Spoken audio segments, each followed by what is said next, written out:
kat-kat. Aligaga na naman siya, gutom na. Ako'y gitanom dire niya grass para kakainin niya para sa kanyang. Mahilig kasi maglinis to si kat-kat.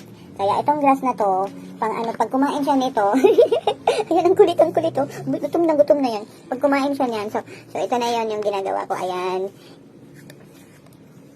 So, wait, kat-kat ha. Ito yung papakain ko sa kanya ngayon. Pero, ihalo ko yung grass para makain niya talaga.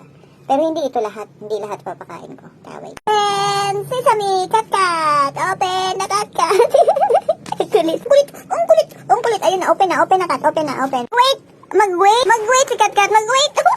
Kinukuha yung pagkain. Ito yung laman, oh. Salmon talaga siya. Ano ba itong flavor na to? Oh, salmon flavor mackerel. Isda talaga siya. Ayan, oh. Tapos, konti lang nilagay ko. Hinalo ko lang yung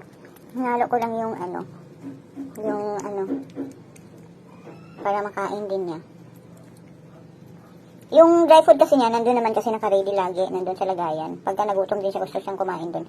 Ayun, pupunta lang siya doon. Ayun, hindi na naman yan. Makulit yan eh. Clingy yan si kat-kat. Ubusin mo yan, kat-kat ha? Ubusin. Kainin mo yung grass.